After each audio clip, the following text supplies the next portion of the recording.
Good morning, Service Alliance community. What's up? What's going on, everybody? Happy Friday to you.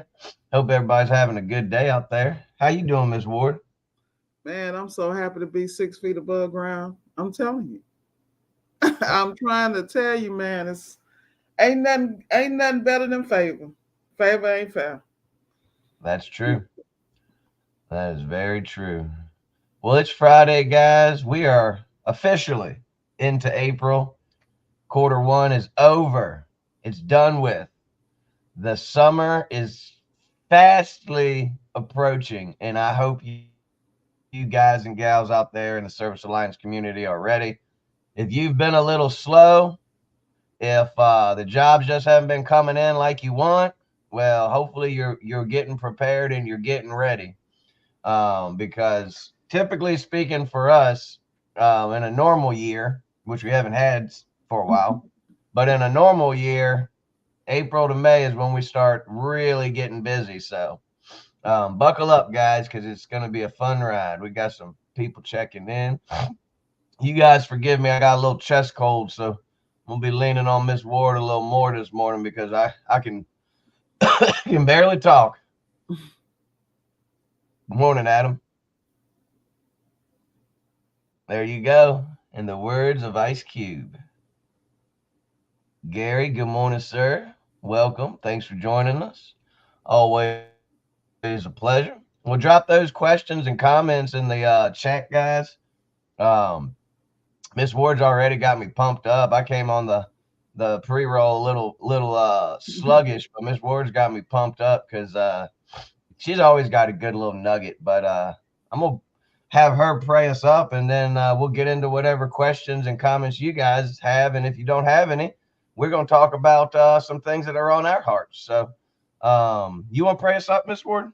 Absolutely, my pleasure. Lord, thank you for giving us the opportunity to wake up this morning and to be of service, not only in our fields, but in our lives, to touch each customer, to touch the people in our hearts, in our families, in our homes, in our businesses, and make their lives better by the gifts, the anointed gifts you have given us. You've given us the ability to be in a trade where we're welcome into multiple homes, and we may have an opportunity to show you through the way we live our life. Thank you for giving us the opportunity to preach a sermon by the way we move, the way we talk, and the way we walk. Amen. Amen. Yeah, y'all catch that? How you live is a sermon in itself. So make sure you're on your P's and Q's. Yeah. All right. So if you guys got any questions, make sure you drop them down in the chat here because we would love to hear from you. You know, I was reading through Facebook this morning and just to kind of get the conversation flowing, and I definitely want to talk about what you were hitting on too, Ms. Ward, because that's good. But one of the guys in there, brother David Dow, I believe is his name, he was talking about how his business is growing, and as his business grows, one of his concerns is as he's moving away from being the technician in the field and becoming that business owner, that he's afraid he's going to start to lose some of his skill set. Um, as he transitions from technician to business owner. And this is something that I've thought about a lot too. Because I'm no super tech. I've never claimed to be Mr. Technician or the best out there. But that is something I've often thought about. Like as you move out of that position, what things you can do as a business owner to keep yourself sharp. Um, and first and foremost, Miss Moore, what's your thoughts on that? Like, because you've spent a lot of time mastering this trade and getting the skills that you have, and I know you're never going to lose them, just because I know how you are. But what would you say for a lot of the guys and gals out there that are making that transition from technician, one man show to business owner that are fearful of losing uh, that skill set of being the master tech of the company? Well, that's interesting that you should bring this topic up. I was talking to my apprentice the other day about that. I think that most people have to understand we have seasons in life and seasons in business. And I feel like you never lose it. Like there's certain things. I was in automotive for 30 years and I was talking to him about how I go into places and I get irritated when I feel like people are not competent in what they do. Like if you go in a parts store and you ask for a thermo fuse on a Maytag or Whirlpool, you expect this person to know what you need. You need a micro switch. I heard a guy talking about that on a microwave and somebody didn't know. The reality is that when you are true to your craft, you never lose the skill. Now, as far as how to manage it, is that I feel if you really are that interested in maintaining the skill, is that then you become what's called a master trainer. That's how you keep your skills up. The best way to maintain a skill is to teach someone else. And whether it's one employee or one apprentice or one project that we inherit, the reality is that when you take pride in anything, you're never going to lose those skills, and it's always going to be of interest if it's your passion. Now, as you transition from tech to um, business manager and owner, I think it's very clear that your skill set morphs into something else, meaning that able to build and manage technicians and build lifelong employees who's buy the dream and who are on the boat with you for the Mm-hmm. long haul. Like that's another skill to master. And I don't think people really understands that the technical piece helps when you're doing that because you're relatable. You've been in those trenches with them and through the same things. It's just another skill that you're going to enhance. It's really just elevating what you already have. Just adding another, as my friend, I saw her in the comments, Tam over at Women in Linux says that you should be a Swiss Army knife. You Mm. feel me? When you show up to any situation and position, you should be a Swiss Army knife. You're just adding another tool to the Swiss Army knife. That's Amen. my thoughts on it. Yeah. Well, you're absolutely right. And just as Doug said here, he said, I think you should embrace the quest to go from being the rock star technician to a rock star business owner. And I'll say this too. I don't think I don't know the gentleman that posted this very well. He's been around the Alliance group forever. He's a really seems like a really good dude. But I get the impression that most people that are growing a appliance or HVAC or electrical or plumbing business, they're not the type of people that are going to just completely stop working on whatever it is they work on. I have no plans to be 100% off of the road. Part of my retirement plan, because I have a plan, part of my plan is when I'm in my 50s, I got 8 more years. I'm 42, believe it or not, all this gray hair, and I'm 42 years young. But when I hit 50, I want to have my business at a point where me and my partner, Austin, can run a couple calls a day, 2, 3 calls a day, manage the business from afar. And the beautiful thing of it, in these last few months of being a little slower and taking some time off and spending more time working on the business, it's totally doable. I mean, our business has gotten to a point, and it's such a beautiful thing where it runs without us. We're still running calls, but like here the past few weeks, we've been a little slower and we've been keeping Robert and Ethan busy. So a lot of days we'll be at the office or we'll be running calls together or we'll go. And but the key thing is, as you're growing and as you're adding these people and all that stuff, you got to keep learning.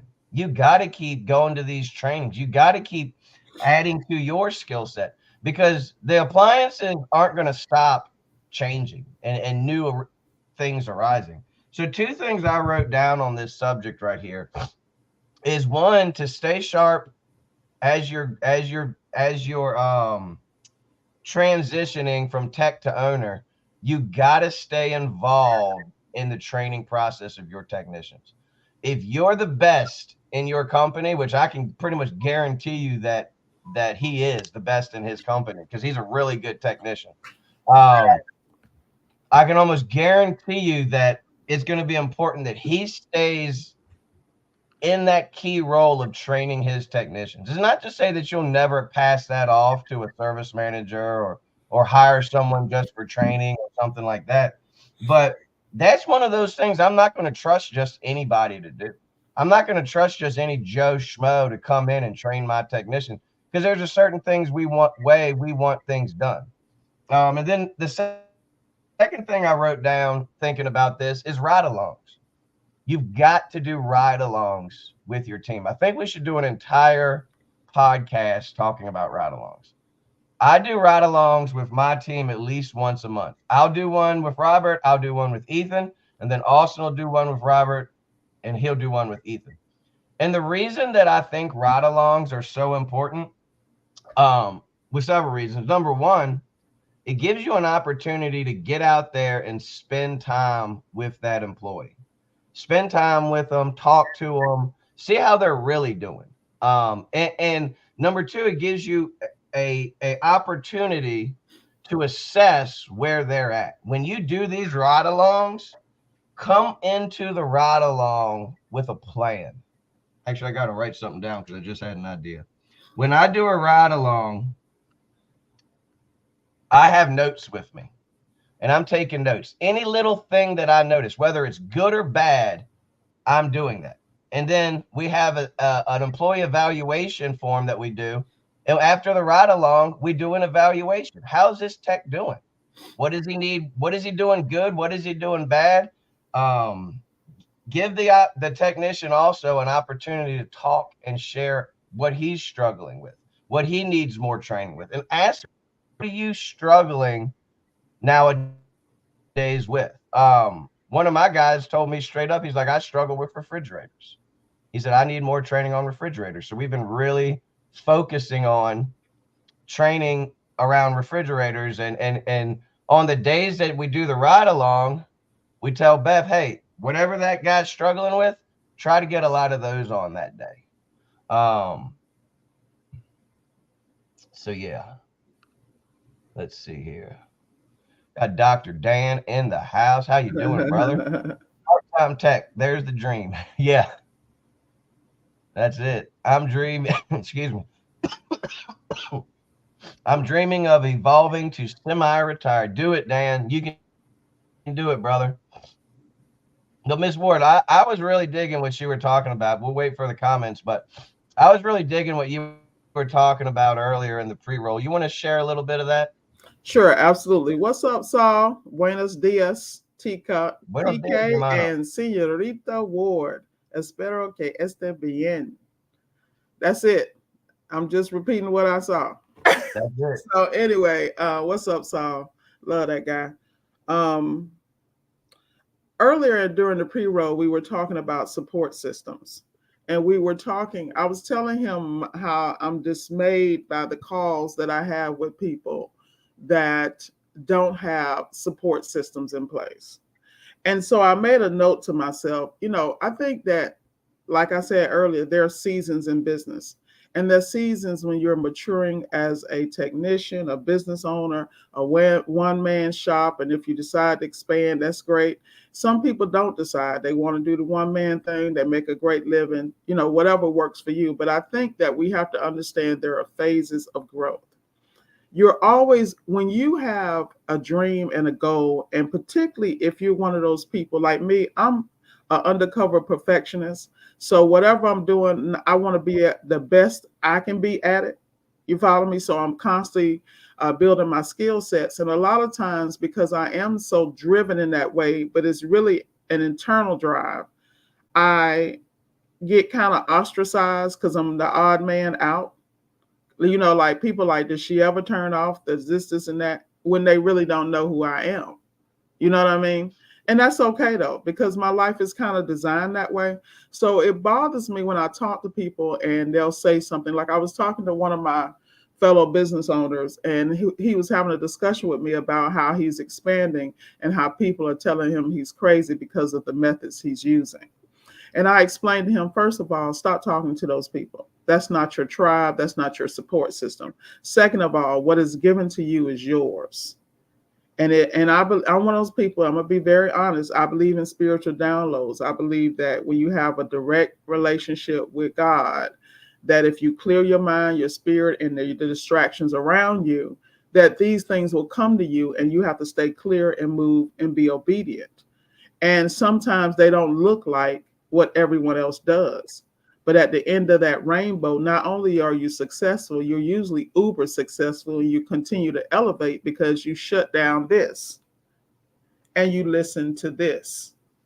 And I think it's so important that when you are around people, like I was listening to Tracy Lynn on a podcast, and she said that sometimes in life, people are boosters, just like a rocket going out of space. Those boosters fall away. You know, a lot of us try to hold on to people we like or we feel comfortable with, but sometimes those people are at a level that you're not at, or God has not ordained or anointed you to be at.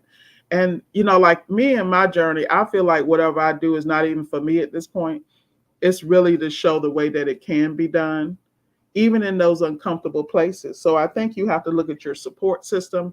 And when you hear someone taking away your shine, that is a sign for you to just gracefully bow out of those relationships in a mature adult way, keep them at a distance, and surround yourself with people and things that support where you want to go.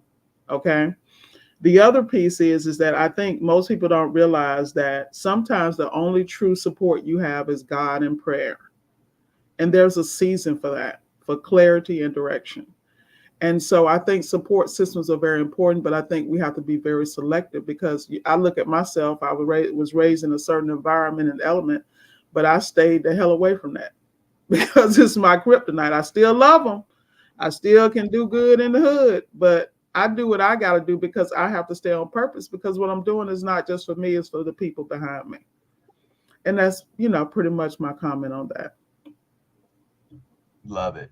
Yeah. And you're absolutely right, Miss Ward. You do have to be careful about who you're listening to and the negative energies. I can't be around it, man. Like if you're just constantly negative don't get me wrong, everything's not going to be flowers and roses, but man, look at the bright side of things. When I think about that, I think about my wife because my wife is always a glass is half full type of gal. And we slowed down here the past month or so, and I've been a little back and forth. Just anytime you get slow, you're always worried, like, oh man, I hope it picks back up. Yeah, Mm-hmm.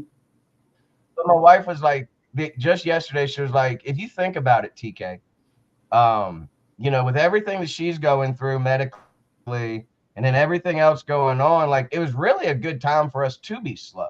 And Mm-hmm. just looking at the silver lining in things and having those people around you, whether it's your significant other or your round table, your inner circle, that they're not going to be a bunch of yes men. They're going to give it to you hard and straight when you need it, but they're also going to push you towards your dreams and your goals and your aspirations.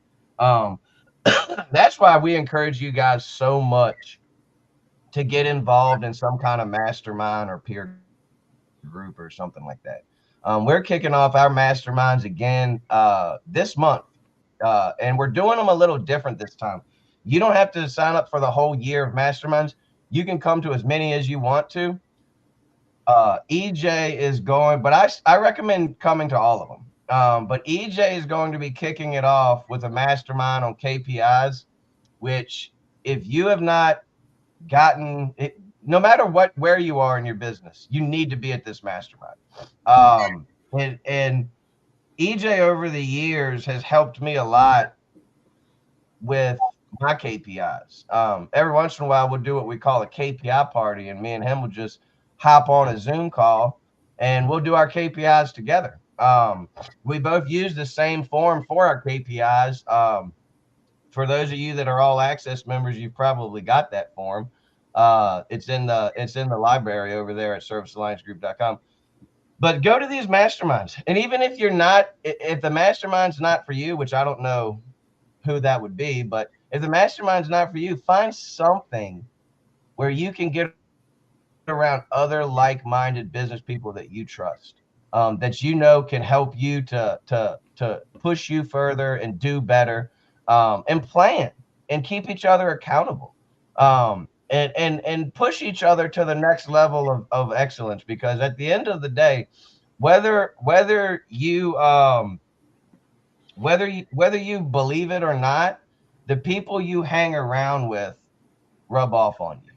The people that you spend the most time with and you surround yourself are going to rub off on you, and it's either going to be good or bad. So choose wisely. Um, let's see here. So, TK, you might want to explain to people what KPIs are. Oh, my bad. Yeah. Yeah. So key performance indicators are KPIs. And we're always talking about SOPs and KPIs and all that stuff, but key performance indicators are going to show you different things in your business. And you're going to be able to pull reports from whatever software you use. We use Workies. And basically, it's going to tell you a story about your business. It's going to tell you how much money you made, how much recalls you had, how many first trip completes you had, and then breaking it down into percentages. So let's say your technician, let's easy number. Let's say you ran 100 service calls this month. Hopefully, that's a good number. But when you do your KPIs, it's going to show you how much money you made on those 100 calls. It's going to show you how much profit you made. It's going to tell you how many first call completes you get. And as you look at these numbers, you don't just look at them and say, okay, all right, well, that's the number. It is what it is. No, you look at them and then you get a plan and a strategy to make improvements. I'll give you an example. One of my guys' recall rates got really high, and I wasn't doing my KPIs like I should. And once I ran my KPIs, I was like, holy moly, this guy, he needs to get his stuff together. And the KPI told the story, and I was able to print it off and in love present it to him and say, hey man, we got to work on this.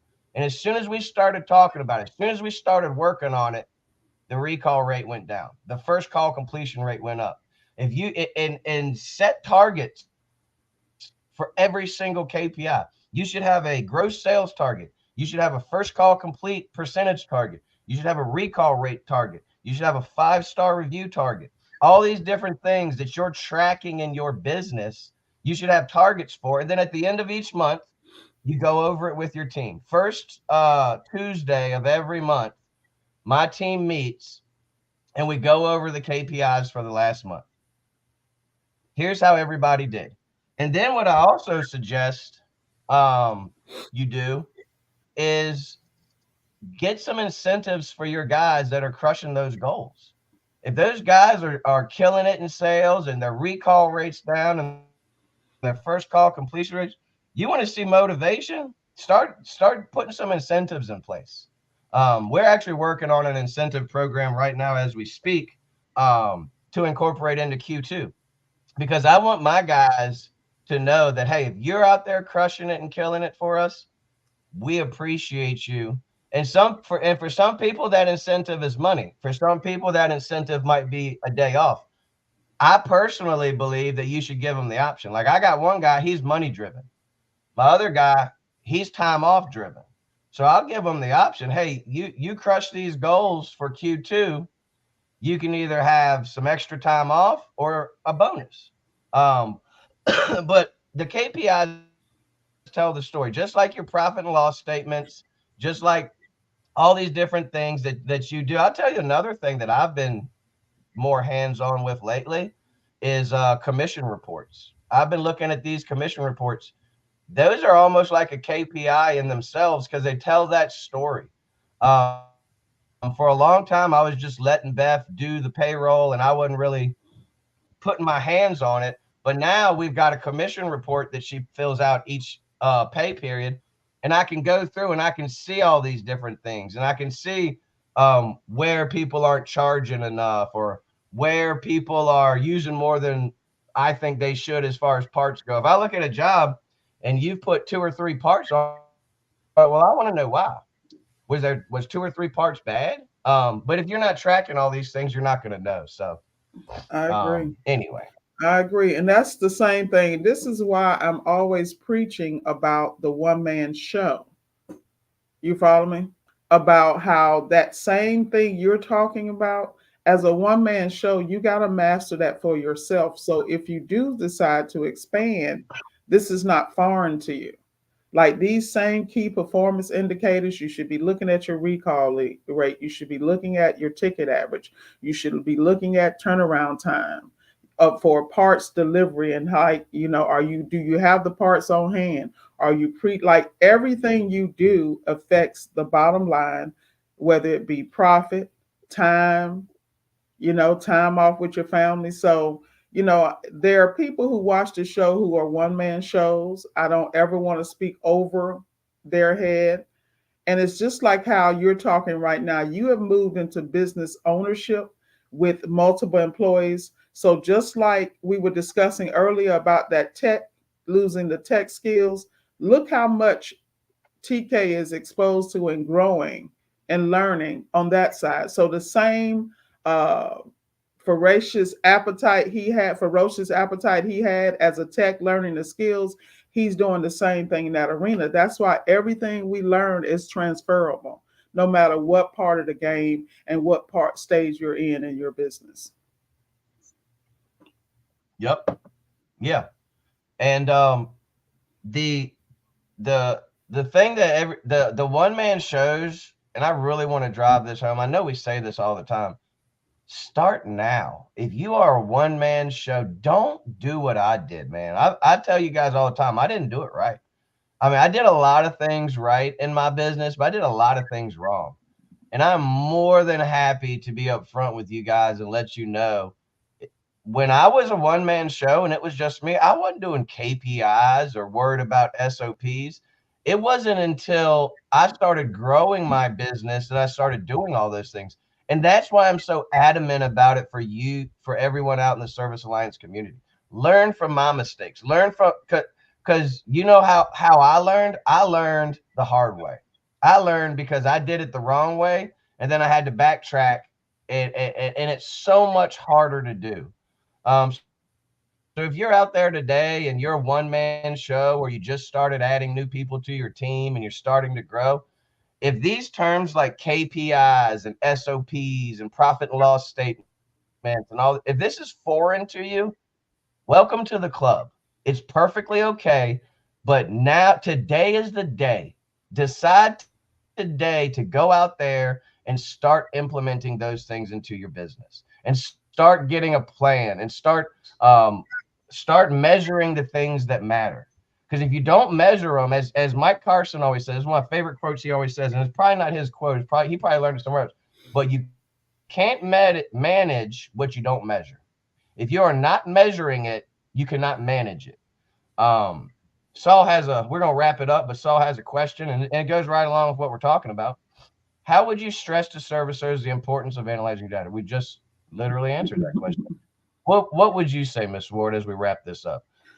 Well, at the end of the day, what Mike Carson said is so true. It's just like you hear these terms like trust but verify.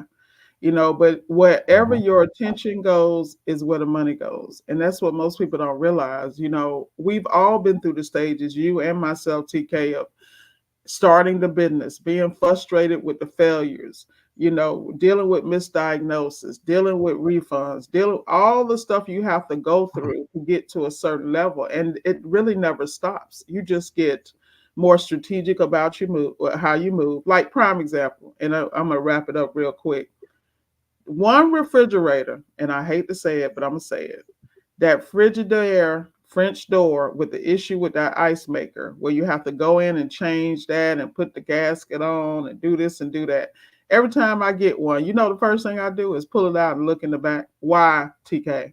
Because I'm looking for that big ball of ice on the back with the rust spot you know. Oh And the yeah. reason I'm saying that is in the past, when I wasn't a thorough technician and I had so many jobs and I'm rushing from job to job, I missed that and it cost me money. I had my apprentice with me yesterday. I asked him to look in the back and he missed the spot. And we started doing the diagnosis. And then I looked in the back behind him and saw it. And so I was explaining to him, in life, you got to have your trials and errors, but then you learn the lessons and it makes you smarter and quicker as you move. And that's why you have to analyze your data. You don't know what you don't know. And you're no longer an employee. And this, I think, is the hardest thing for people to understand. Get out of that W-2 mode and check your stuff. You are managing Mhm. your destiny and your business and your profit and your retirement and your future. Get serious about it. I hope y'all took some notes today. I don't feel like I shared anything of great value, but Miss Ward's been dropping some nuggets. Hopefully y'all are taking notes. But yeah, I mean, when you guys wrap your heads around this, it's going to change your business. It's going to change the way you do things. And we're here for you. So if we can help in any way, let us know. If you haven't signed up for the mastermind, go over to servicealliancegroup.com, sign up for the mastermind. We're going to be doing one a month starting this month. So April 20th of this month, we're going to be kicking off our mastermind series. EJ is going to be coming with a mastermind on KPIs. The following month, I will be doing a mastermind on standard operating procedures, SOPs. And we got a laundry list of good topics.